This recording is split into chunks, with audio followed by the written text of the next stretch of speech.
think a really cool exercise everybody can benefit from in the next 2 weeks, I think everybody in the world can benefit from this, but it's really often when we start doing this work, or we are seekers and we are people who are trying to better our life at a rapid speed to have what we want, it's very simple for us to get very annoyed with the outside world or look to the outside world to complete us. And I think a really cool exercise, and this does not go for tests in your life or people who are taking up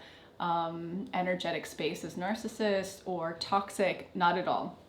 This just goes for circumstances you're physically in and you have to be in right now that don't qualify fully as tests. And a good example of this could be Max and I. So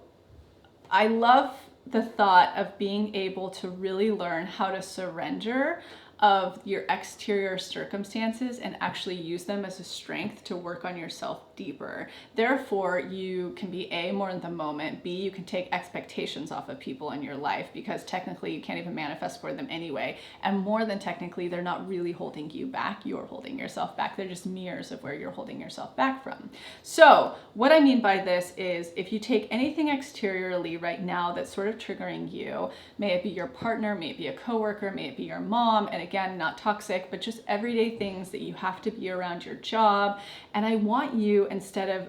looking at it as something you need to get rid of or trigger, that triggers you that you have to let go of, I actually want you to just get into the practice, try it out for 2 weeks, where you surrender and stop controlling. You really allow them to be who they are, empower who they are, and hold space for who they are, and take a look at yourself of why whatever they're doing or their expectations or what you're trying to control about them, finding out the trigger and the root of why and reprogramming that through the daily reprogramming exercise. So again, it's just looking at all of the circumstances exteriorly outside of you, letting go of the control you feel you need to do, whether it's soft energetic control that you're using with your emotions where you're like, oh, how do I do this? And I want to change that, and letting that all go to be present. Or if it's where you usually nag, letting that all go, where you usually get frustrated and angry, letting that all go, and instead just letting them be, or it be what it is, surrendering to it,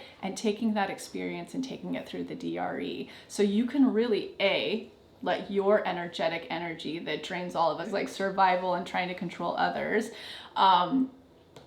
taking that off your plate and actually letting them be and it be, and then doing the work of why you're triggered by it. So what we're essentially having you practice is being able to get more into the moment, accept what is, while doing the work you can do to be more magnetic to attract what you want.